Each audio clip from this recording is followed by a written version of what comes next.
Curso mais Bitcoin, link na descrição para parar com a sardinhagem. Né? O cupom de desconto 50% é o Café 50. Melhor curso de criptomoedas do Brasil, disparado.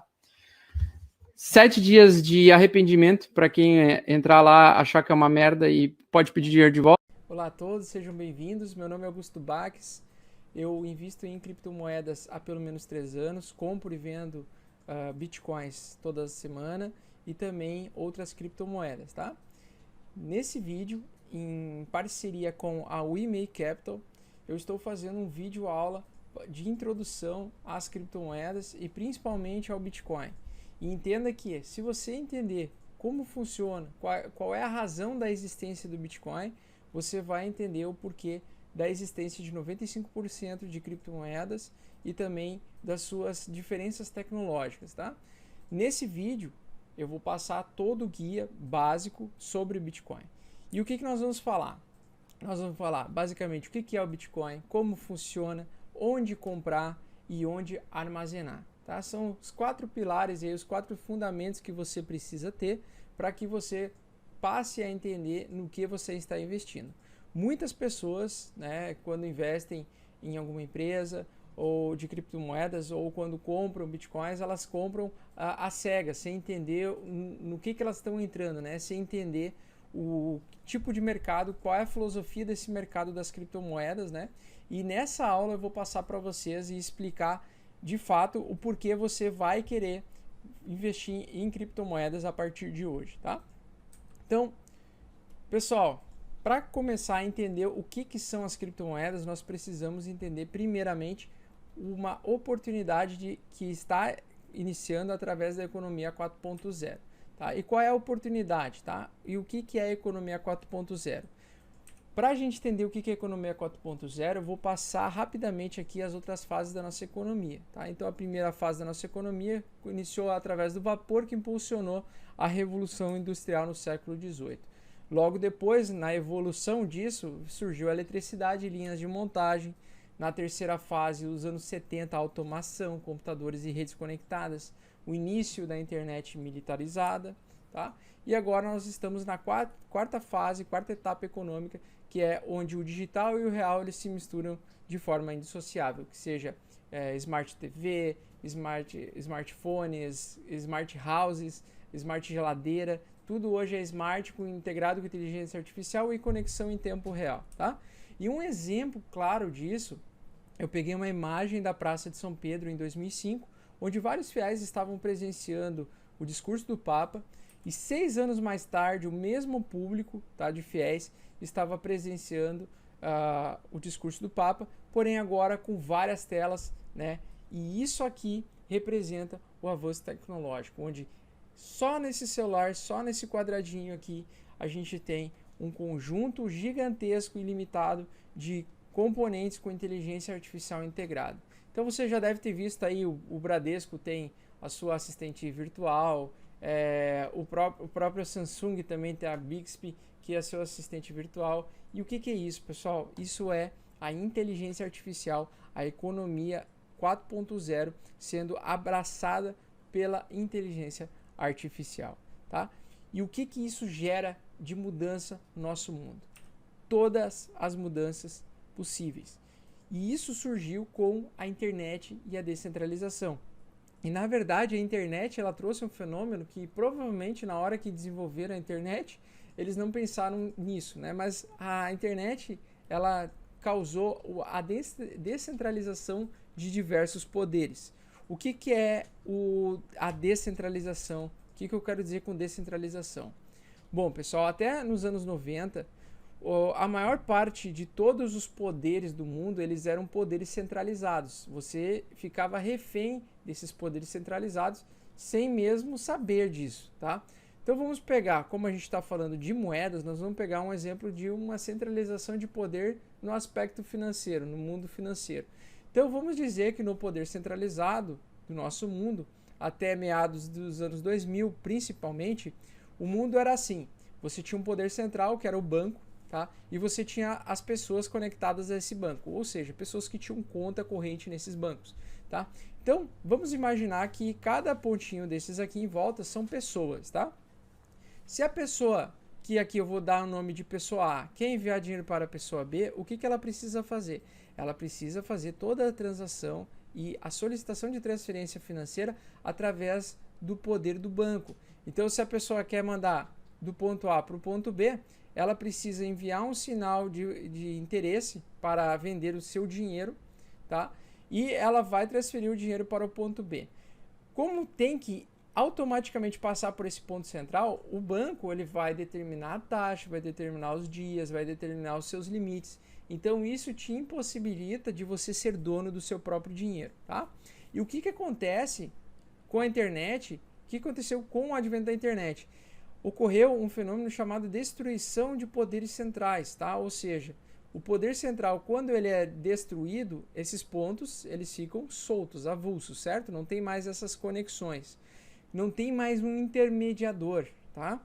Então, quando você destrói esses pontos vão ter que se conectar novamente entre si, utilizando redes conectadas, que é a internet. Então, a internet, ela fez isso não somente com os bancos, mas também fez isso com os correios, como por exemplo, e eu acredito que foi o primeiro poder central que a internet conseguiu destruir, que foram os correios. Por quê? Porque antigamente, nos anos 80, anos 90, para você enviar mensagem do ponto A ao ponto B e depois o do ponto B ao ponto C, você precisava se encaminhar até o poder central, que no caso deste exemplo é os correios, são os correios. Você solicita para os correios que você quer enviar uma carta, você fica refém do tempo que o correio vai determinar para enviar essa sua mensagem, e ele vai te cobrar uma taxa, e geralmente para envios de mensagem internacional é um absurdo de caro, né? Então você ficava refém, você não podia mandar mensagem diretamente de uma pessoa para outra. Com a internet e com os e-mails destruíram isso aqui, e vários e-mails que são nós começaram a surgir, e cada pontinho de conexão entre várias pessoas são conhecidos como nós. Podemos aqui dizer que são milhares de empresas de e-mail que fazem transferência de dados de um ponto A para o ponto B, do ponto B para o ponto C, de forma gratuita, muitas vezes, e também numa velocidade absurda, tá? E mesmo que sejam empresas diferentes, como eles estão conectados através do protocolo SMTP, você consegue mandar um e-mail, por exemplo, do Gmail para o e-mail do Yahoo sem pagar nenhuma taxa para isso, porque você utiliza o poder de descentralização da internet para fazer isso. Só que, o que acontece?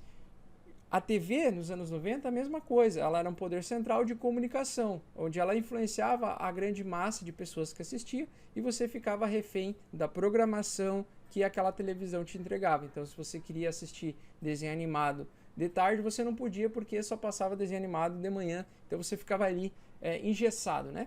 Assim, com o surgimento do YouTube, o YouTube ele tira o poder central da televisão, ele distribui para todas as pessoas, permitindo que todas as pessoas possam produzir conteúdos, que nem eu faço, por exemplo, e também pode assistir conteúdo dos outros, fazendo com que seja um espaço mais democrático e com um sistema de informação distribuído. Cada pessoa é livre para escolher o que ela quer assistir, tá? Então, a internet ela trouxe o poder descentralizador. Você precisa entender isso para você entender o que é o Bitcoin, tá? Então, o Bitcoin, quando ele surgiu, ele foi criado através de duas tecnologias. Ele só existe por causa dessas duas tecnologias.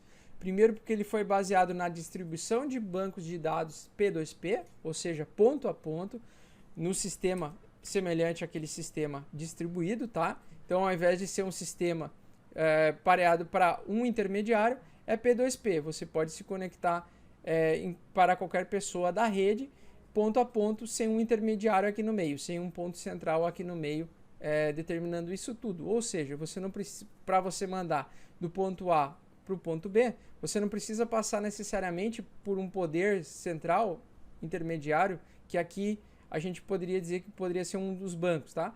Você pode fazer esse caminho, você pode fazer esse caminho, você pode fazer vários caminhos ilimitados para você passar esse tipo de informação. Então esse é o sistema P2P, tá? Você distribui o poder igualmente para todos os participantes da rede, tá? Então a criptografia e a distribuição de bancos de dados P2P, elas criaram uma revolução na forma como nós transmitimos dados pela internet. Qual é o grande problema de você tentar fazer um dinheiro digital, 100% digital? O grande problema era o seguinte: quando você pega um celular desse aqui, por exemplo, e você faz uma foto com esse celular, você vai ter os dados desse celular. Esses dados estão dentro do meu celular, correto? Quando você envia esses dados para outra pessoa, você envia uma foto, você não perde esses dados. Os seus dados, a sua foto fica no seu celular. Você envia nada mais do que uma cópia dos seus dados, uma cópia idêntica dos seus dados. E automaticamente, quando você manda a sua foto para outra pessoa na internet, você nada mais está criando uma cópia e você não é mais dono, você não tem mais posse dessa foto. Essa foto está na posse de todas as pessoas que têm uma cópia idêntica à sua. Então imagina, para você fazer dinheiro, como é que você faria um dinheiro em que você mandasse uns dados digitais, um dinheiro eletrônico para outra pessoa, se a outra pessoa vai receber uma cópia automática do seu dinheiro. O que ia acontecer? Uma deflação absurda, uma inflação absurda do seu dinheiro. No momento que você fosse fazer cada transação, ele desvalorizaria porque você teria a mesma quantidade de dinheiros que você mandou para outra pessoa. Dessa forma, essa tecnologia com criptografia e distribuição de bancos de dados P2P fez com que cada dado do Bitcoin seja único, ou seja, eles criaram um algoritmo, um valor, um código que só você tem a posse desses dados. E quando você quer transferir esses dados para outra pessoa, você perde o poder desses dados, você não é mais dono desses dados e você transfere automaticamente a posse desses dados para outra pessoa. E isso fez com que o dinheiro eletrônico fosse possível. Então o Bitcoin basicamente é isso. Ele é um código, um algoritmo que consegue ser um dado único na internet. Você não consegue duplicar um Bitcoin, por exemplo. Tá? Então, nesse post aqui eu resumi muito bem todas as vezes que teve uma inovação tecnológica, né, mesmo de poderes centrais antigos, você pode ver que existem sempre novos poderes centrais ou novas tecnologias que vêm suprir outras, tá? Então, para o Banco Central, o Bitcoin não é uma boa ideia. Para os Correios, o e-mail não era uma boa ideia. Assim como para o jornal, a internet nunca foi uma boa ideia, né? Com corrente direta de informação do que o jornal. A televisão nunca foi uma boa ideia para os rádios e assim sucessivamente, né? A mesma coisa, o streaming, ou seja, o YouTube, o Netflix, etc., nunca foi uma boa ideia para a Blockbuster, que foi a maior videolocadora do mundo, tá? Então, o que acontece? Para muitas pessoas nunca vai ser uma boa ideia a descentralização de poderes, né? Mas a verdade é que você não consegue lutar contra a tecnologia, tá? Muito bem. Então, sejam bem-vindos. O Bitcoin é a primeira moeda mundial descentralizada. Entendendo esse conceito de descentralização, você vai entender que o Bitcoin ele é nada mais, nada menos do que a descentralização do nosso dinheiro. Ele surgiu em 2008 por um cara chamado Satoshi Nakamoto, que ninguém sabe se é uma pessoa só ou se são 3 ou 4 desenvolvedores de softwares, um grupo de desenvolvedores de software, que ficou revoltado com a crise financeira de 2008, do subprime, onde quase que quebrou o mundo todo, né? Onde bancos acumularam muitas dívidas e vários poderes foram quebrados um a um. Tá? E com base nisso, eles desenvolveram uma moeda que fosse competir com o nosso sistema financeiro mundial e que, ao invés de ser inflacionário e sofrer crises, ou seja, quedas violentas de valor a cada 10 anos, ela seria uma moeda contrária, ela seria um ativo que se valorizasse a cada 4 anos até 2140, sendo uma moeda deflacionária. E agora eu vou explicar tecnologicamente como isso é possível, tá? Então o Bitcoin, o que ele é? É uma moeda 100% digital, que não é emitida por nenhum banco central, é uma moeda eletrônica descentralizada e escassa, P2P, ponto a ponto. Então ela é criada a partir de um processo conhecido como mineração, tá? E quais são as características do Bitcoin? Primeiro que ele é escasso, tá? Vão existir apenas 21 milhões de unidades de Bitcoins que podem ser mineradas. Atualmente existem 17 milhões de Bitcoins. A cada 10 minutos são lançados 12,5 Bitcoins na rede, que são novos, tá? Até 2140 esse número vai ser lançado na rede a uma fração cada vez menor, que diminui a cada 4 anos, tá? Então, cada Bitcoin ele pode ser fracionado, dividido até 8 casas decimais para permitir que qualquer pessoa consiga ter satoshis, tá? Porque como ele tem um número limitado, você teria que fracionar ele para poder, em determinado momento, em 2140, conseguir comprar ainda algum satoshi, tá? Então esse valor é fracionado, conhecido como satoshi. É uma tecnologia inovadora que permite a segurança e transparência das transações, além de tornar o Bitcoin descentralizado.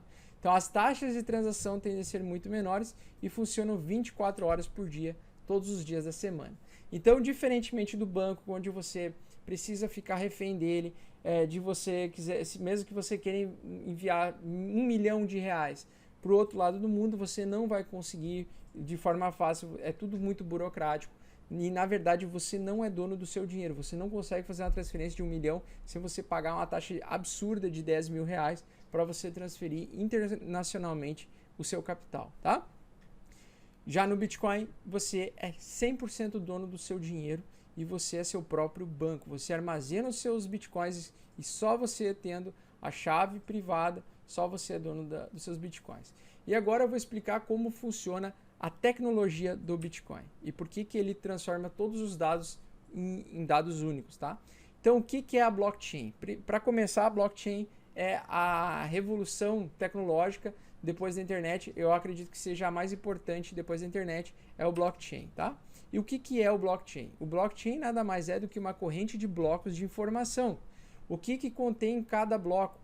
E cada bloco que ele é encadeado imediatamente ao bloco anterior. Então é um conjunto de blocos que são inseridos, de informação, que são inseridos a cada 10 minutos numa rede interconectada, tá?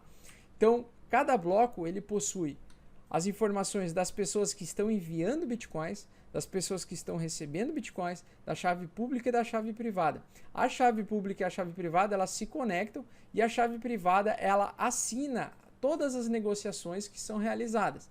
Então, sempre você vai ter a chave pública, que é a sua carteira, e você vai ter a chave privada, que é a sua assinatura digital para reconhecer as suas transações com bitcoins, tá? E cada bloco novo surge na rede a cada 10 minutos, tá? Então, as informações contidas em cada bloco, tá? Os dados de transação das duas pessoas, o valor, né, que foi negociado. Então, Augusto está enviando para João 12,5 bitcoins. Então, o João, em 2 horas, depois de autenticar as transações, ele vai receber 12,5 bitcoins e o Augusto deixará de ter a posse desses 12,5 bitcoins, tá? Então, ele vai ter as dados de transação, a chave pública, que é a carteira e é responsável pelas transações, e a chave privada para autenticar a movimentação dos bitcoins. A chave pública, ela mostra através de um código onde você clica e você pode ver em tempo real a transação acontecendo, tá? Então você consegue ver todas as transações naquele bloco que está sendo autenticado naquele momento, você consegue verificar todas as transações, beleza? Então, o blockchain, e traduzindo para o português, ele é uma cadeia de blocos, ele é uma corrente de blocos, tá? De informação, que essas foram as informações que eu falei para vocês, tá?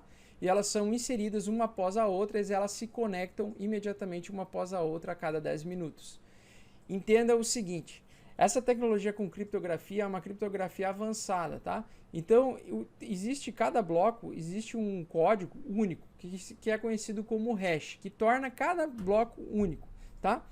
E ele vai ter o hash do bloco anterior e o hash do bloco adiante.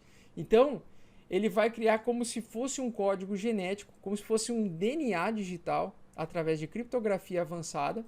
E cada bloco que é inserido na corrente de blocos da blockchain, ele precisa ser reconhecido por todos os blocos imediatamente anteriores aos outros. Então, nesse exemplo, os blocos coloridos são os novos blocos de informação que passaram a cada 10 minutos. Então, para eles se manterem vivos aqui, se os blocos serem autorizados pela rede como transações fidedignas, eles precisam se conectar com os blocos cinzas, tá? Que são os blocos passados, tá? Os blocos anteriores, beleza? Então, o que acontece se algum hacker ou algum invasor, em um tempo hábil, tentar em um tempo de 10 minutos, ele tentar fazer a mudança das informações que está no bloco. Quando ele tenta mudar alguma informação, como o envio do dinheiro, quem vai receber, ou a quantidade de dinheiro de bitcoins nesses blocos, ele vai acontecer o quê? Vai mudar, alterar o hash.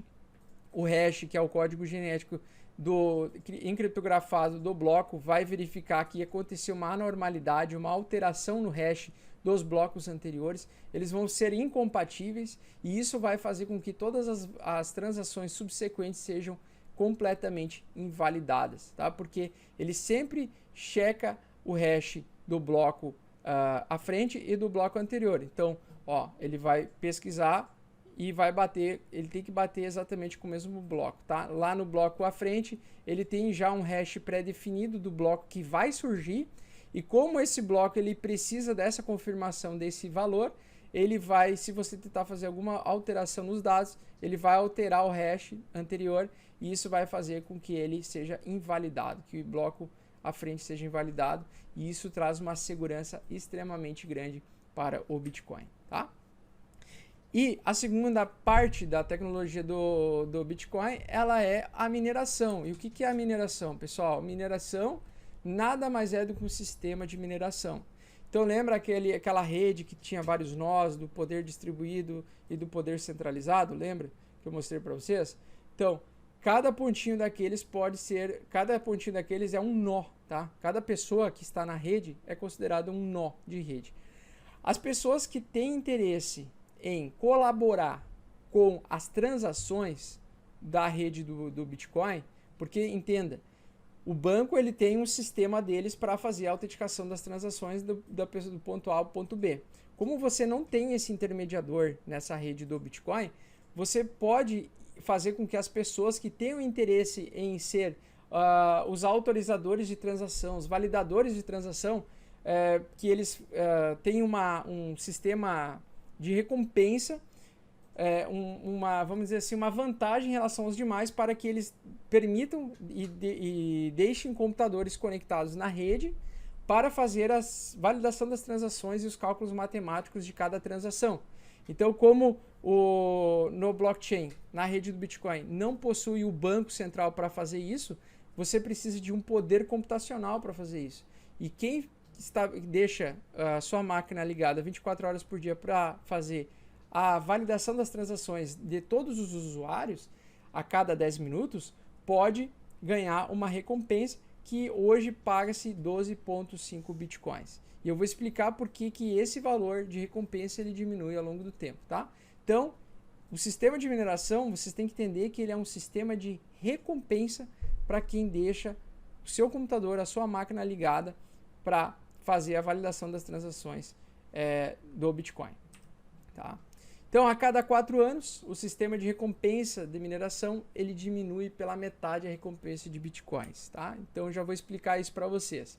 E é isso que faz o Bitcoin se tornar deflacionário, ou seja, ao longo do tempo, ele vale cada vez mais, tá?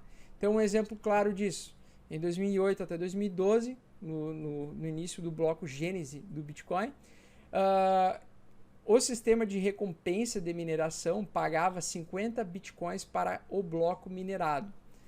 Entenda, todos os dias são minerados diversos blocos, porque a cada 10 minutos é minerado um novo bloco, certo? Então, a primeira máquina, o primeiro computador que conseguia fazer os cálculos matemáticos complexos para minerar, para validar aquele bloco, ele ganhava 50 bitcoins para cada bloco minerado. Então, no início, o Bitcoin, lógico que ele ia valer pouco. Por quê? Porque primeiro ninguém conhecia o Bitcoin. Quem conhecia era um nerd, era um pessoal underground, tá? Então, o que acontece? Quando o Bitcoin ele foi trocado por 2 pizzas, ele começou a valer alguns centavos de dólar, ele foi reconhecidamente como um ativo para trocar por algo, tá? Ele começou a ter um valor, as pessoas começaram a dar um valor intrínseco nele, que era alguns centavos, tá? Era menos de 1 centavo, tá? E naquela época, como a cada 10 minutos eram lançados vários bitcoins, uma quantidade absurda, e tinha pouquíssima demanda, ele era muito desvalorizado. À medida que passa 4 anos, em 2012 até 2016, a recompensa ela caiu para 25 bitcoins a cada 10 minutos. Então aquelas pessoas que disponibilizavam suas máquinas para fazer a validação das transações da rede do Bitcoin, elas no início ganhavam 50 bitcoins nos primeiros 4 anos, a cada 10 minutos. Agora elas passaram até 2016 a ganhar 25 bitcoins a cada 10 minutos. Depois, em 2016 e no tempo que nós estamos hoje, até 2020, vai ser 12,5 bitcoins a cada 10 minutos. E depois de 2020 até 2024, 6,25 e assim sucessivamente ele vai caindo pela metade a cada 4 anos. E o que acontece com o ativo que ao longo do tempo ele é impresso em uma velocidade cada vez menor, porque agora existe uma quantidade bem menor de novos bitcoins sendo lançados na rede. O que acontece? Com uma demanda crescente de pessoas interessadas em utilizar o Bitcoin para facilitar transações entre pessoas do mundo todo, isso cria uma demanda natural de utilizar a moeda, de utilizar essa tecnologia. E quanto mais pessoas têm interesse em ter Bitcoins, mais lutado e mais brigado esse espaço fica. Então, cada Bitcoin produzido, ele é mais brigado, entende? Ele é mais lutado. E isso faz com que o preço do ativo aumente. É o contrário do que o banco faz. Quando o Banco Central imprime mais notas de dinheiro fiat, essas convencionais, real, dólar, euro, o que ela está fazendo? O que o Banco Central está fazendo? Ele está imprimindo mais dinheiro que vai circular no mundo todo, causando o efeito de inflação. Ou seja, o teu dinheiro é a mesma coisa que o governo brasileiro agora dá 1 milhão para depositar 1 milhão em todas as contas de todos os brasileiros. O cafezinho que hoje vale R$5 vai valer 50 mil reais, porque todo mundo vai ter 1 milhão, entende? Então, isso é o efeito da inflação. Já na deflação é o contrário. Quanto mais menos ativo é impresso e mais escasso ele se torna, mais valioso ele fica. Por isso que é assertivo falar para vocês que hoje ter um Bitcoin inteiro é muito mais difícil do que 2012. Da mesma forma que em 2030 vai ser muito mais difícil você conseguir ter um Bitcoin inteiro em comparação com quem comprou Bitcoins hoje, tá? Então hoje o Bitcoin, apesar de custar 15 mil reais, ele ainda está num valor muito interessante, porque hoje é muito mais fácil do que quando o Bitcoin passava a valer 100 mil dólares por unidade, entendeu? Muito bem. Então a primeira máquina que consegue resolver processos matemáticos pelo sistema Proof of Work dentro do período de 10 minutos recebe 12,5 bitcoins como recompensa nos dias atuais, tá? A queda de recompensa de mineração faz então com que o criptoativo gere uma escassez natural, beleza? E aqui, e finalizando rapidamente, esse aqui é o gráfico do halving cíclico do Bitcoin, onde a gente tem todos os anos em que o Bitcoin existe, tá? A gente tem um gráfico desde quando ele começou a valer alguma coisa, 10 centavos aqui em 2011, tá? Então aqui ele começou depois que ele foi trocado por 2 pizzas, ele começou a valer alguns centavinhos, tá? E assim ele começou a criar um fuzuê. Muitas pessoas começaram a investir e comprar dólares, comprar bitcoins em dólares, e isso fez com que começou o preço do ativo a realmente valer alguma coisa, beleza? Então, o Bitcoin no início ele começou valendo 10 centavos, depois ele foi para $1, caiu para 50 centavos, depois foi para $10, 100 dólares, aliás, 20 dólares, 30 dólares, caiu de volta para $1, e assim ele foi fazendo várias vezes. Então, por mais que ele tenha essas altas e quedas violentas que muitos chamam de bolha, a bolha do Bitcoin nunca estoura e definitiva. Ela tem essas quedas, essas correções de preço, mas essas correções de preço ela é natural, assim como em todos os mercados de investimentos e mercado volátil financeiro, tá? Forex é assim, o mercado de ações é assim, tá? Porém, vocês têm que ver que no longo prazo, né, nessa faixa aqui desses 7 anos, nesse gráfico, aliás, agora são 8 anos, tá? Nessa faixa de 8 anos você pode ver que apesar das quedas, ele tem altas cada vez mais recorrentes. Por quê? Porque o tempo de entrada de novas moedas vai diminuindo a cada 4 anos e a demanda vai crescendo cada vez mais. E isso entra em conflito, fazendo com que ocorra esse efeito de deflação. Por isso que é correto afirmar que o Bitcoin sim vai chegar um momento que ele vai valer 50 mil dólares por unidade, 100 mil dólares por unidade, 1 milhão de dólares por unidade, porque esse efeito ele vai ser sucessivo e vai acontecer, e cada ano que passa fica mais difícil você comprar um Bitcoin inteiro. beleza? Então, entendendo isso, desde que o mercado não perca confiança, que o Bitcoin não tenha a confiança quebrada pelos seus milhares de investidores, o criptoativo vai continuar em uma crescente absurda. Certo, pessoal?